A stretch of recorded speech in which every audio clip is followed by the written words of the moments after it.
in those, if you were an ambassador to Sweden in the summer months when they had Midsummer's Night, they had to make some little bit of,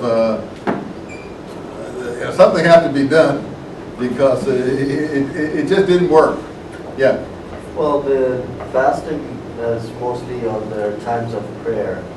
It doesn't have to be like when the sun is at what time you have to eat by. Well, you've fiddled a bit there. I mean, theoretically, the prayer is also related to the yes. sunset, after sunset. So, well, the sun never sets, you're in a little bit of trouble. Exactly. You still got the same problem. But in any case, modern minds are able to fudge. What country are you from? Pakistan. Yeah, well, Pakistan, there's some intellectuals in Pakistan that know how to work this stuff, but there are other conservative people in other places that don't do as well. You guys in Pakistan, after all, you may not like the British Raj, but you did go through the British Raj for 200-year period or so. So a few of those behavior patterns settled in, and there are some forward-looking, scientifically minded, and very innovative people in Pakistan. There are also some very conservative people in Pakistan, as you know, who don't allow anything to get updated. So, these are issues that have to do with, that's why I stay away from the modern period. In any event, he and I may not agree on all things because he may combine a more traditional but also a more scientific view, and he may also have a more apologetic view. In other words, making everything look better or worse or whatever, good, in the sense that, oh, we can solve that problem because such and such we have this thing. But no, in theory, the problem is not soluble the way the festivities are laid out.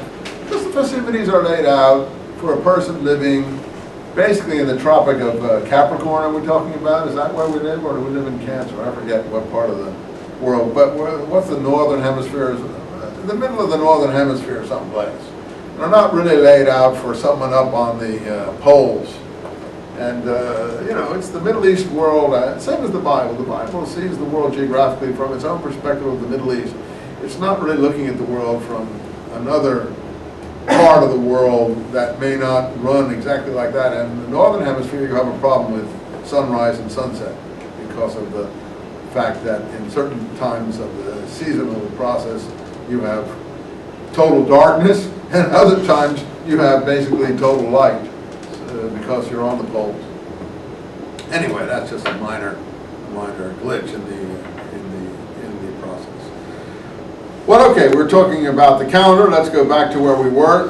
During the year, the truce periods existed, and the pilgrimages were basically carried out during the truce period. Now, it doesn't mean that Mecca was the only shrine, but Mecca was one of the most important shrines. And the shrine, as we've already heard, was called the Kaaba. You can spell it with an H or without an H. The Kaaba, which is the structure built around the stone that exists in this sacred precinct at Mecca that we still recognize as a sacred place, and that the Muslims consider a holy place for themselves. Now, so that was a shrine even in pre-Islamic times. And it was important for people to control the shrine because that was also a means of income. And, priests in the Greek world and other parts of the universe always would make money off of shrines. You just didn't do a shrine for the fun of it. People went to Delphi, you had to contribute money. And there was an upkeep involved in being a priest, and part of the sacrifice rituals for shrines, not in Mecca particularly, but other places, was so that the priesthood could have food to take home. You gave to the food, the sacrifice to the shrine, but they didn't just throw it out the window and burn it all up. A few things they burned up, but that was rare. Mostly they cooked everything up and took it home. That was a good income for priests everywhere. So, I mean, actually, the temple in Jerusalem was, as I've told my class, a big barbecue pit, where you ate with the god, basically. You sat down basically and dined with the god, but you didn't eat all of what you brought, and they didn't throw away what you didn't eat. They took it home. That was their tithe, if you want to call it that. So all shrines had a money-making aspect to them and still do. people hang around shrines, they want you to contribute something, either as guide, sightseer. You don't just get to a shrine and walk away scot-free, unless you're good at dodging the people who have their hand out. And the upkeep of the shrine and all that sort of thing. And if you certainly want something